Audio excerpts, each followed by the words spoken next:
Hello everyone, स्वाध्याय के इस 25/8 के 9वें सेशन में आपका हार्दिक स्वागत है। आज का हमारा टॉपिक है हस्तकला और अमेरिकी स्वतंत्रता संग्राम, जो कि विषय के रूप में यदि हम देखें तो राजस्थान आर्ट एंड कल्चर और वर्ल्ड हिस्ट्री में सम्मिलित होता है।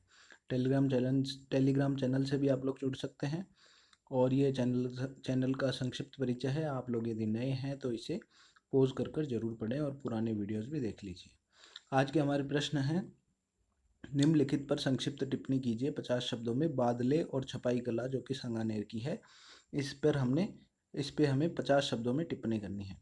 उसके बाद में संक्षिप्त टिप्पणी करनी है हमें माया सभ्यता और एजटेक सभ्यता पर।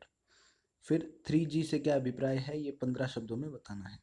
तो ये हमारे आज के प्रश्न हैं। सोर्स के रूप में RBSc कक्षा 11 की हिस्ट्री जो कि वर्ल्ड हिस्ट्री के लिए, और डॉक्टर हुक्मी चंद जैन सर की बुक जो कि आर्ट एंड कल्चर पोर्शन के लिए ली गई है। बादले पर संक्षिप्त टिप्पणी 50 शब्दों में। राजस्थान में जल संरक्षण व संचयन की अपनी विशेष महत्ता रही है। इसी क्रम में जोधपुर के पानी भरने के बर्तन जो जिंक से निर्मित होते हैं और जिन पर कपड़े या चमड़े की परत चढ़ाई जाती है, बादले कहलाते हैं। येलो में हमने इसके कीवर्ड्स हाईलाइट किए हैं। जोधपुर के पानी भरने के बर्तन जो जिंक से निर्मित होते हैं और जिन पर कपड़े या चमड़े की परत चढ़ाई जाती है, बादले कहलाते हैं। अगला प्रश्न है छपाई कला। सांगानेर की छपाई कला। सुप्रसिद्ध सांगानेरी छपाई कला का कार्य धाबला, चूनड़ी, दुपट्टा, जाजम आदि पर किया जाता है। सांगानेरी छपाई लट्ठा या मलमल पर की जाती है। सांगानेरी छापे गुर्जन, शीशम, रोहिड़ा व सागवान की लकड़ी से बनाए जाते हैं। छापा और रंग सांगानेरी प्रिंट की विशेषता है। इसमें प्राय काला और लाल दो ही रंग ज़्यादा काम में लिए जाते हैं। मुन्नालाल गोयल जी इस विधा के मुख्य कलाकार रहे जिन्होंने इसे विदेश में लोकप्रिय बनाया।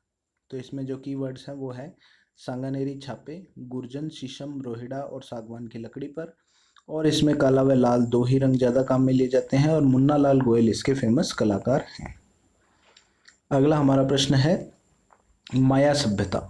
माया सभ्यता पर संक्षिप्त टिप्पणी करनी है। तो यूरोपियों के अमेरिका आगमन से पूर्व अमेरिका में मूल निवासियों की एक सुव्यवस्थित कृषि आधारित सभ्यता के रूप में माया सभ्यता को जाना जाता है। मेक्सिको में स्थित इस प्राचीन सभ्यता का आधार मक्के की खेती रहा है। सभ्यतावासी मक्के की फसल आधारित धार्मिक उत्सवों, फसल कटाई, बुआई आदि उत्सवों से जुड़े हुए थे।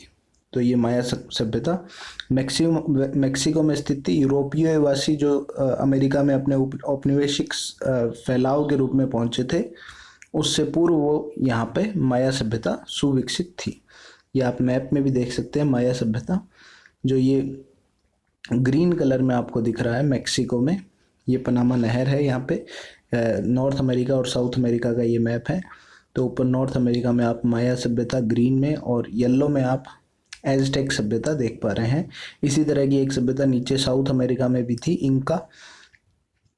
इंका एम्पायर बोलते हैं इसको, इंका सभ्यता भी बोलते हैं। तो ये माया सभ्यता। इसी तरह से एज़टेक सभ्यता यूरोप का उपनिवेश बनने से पूर्व अमेरिका में स्थानीय लोगों की समृद्ध सभ्यताएं बसी हुई थी। इनमें मेक्सिको की श्रेणीबद्ध समुदाय वाली एज़टेक सभ्यता भी स्थित थी। इस सभ्यता में पुरोहित व अभिजात वर्ग दोनों, इस सभ्यता में जो यहाँ के निवासी थे वो पुरोहित व अभिजात वर्ग में बंटे हुए समाज की शिक्षा के प्रति जागरूकता जो थी वो उल्लेखनीय थी। राजा का समाज में सर्वोच्च स्थान था तथा सूर्य देव इनके मुख्य आराध्य देवता थे। मंदिरों में सोना व चांदी का प्रयोग किया जाता था। तो ये हमने बात की एज़टेक सभ्यता के बारे में। कीवर्ड्स के रूप में मेक्सिको की श्रेणीबद्ध समुदाय वाली एज़टेक सभ्यता, राजा का समाज में सर्वोच्च स्थान, सूर्य देव मुख्य आराध्य देव। ये हमारा आज का तीसरा और आखिरी प्रश्न, जो कि 15 शब्दों में हमें बताना है। 3G या 3G क्या था? तो यूरोप वासियों के अमेरिका पहुंचने के ऐसे तो विभिन्न कारण रहे, लेकिन मुख्य 3 जो कारण थे वो पहला था सोना चांदी जैसी विभिन्न बहुमूल्य धातुओं की खोज जिसे गोल्ड।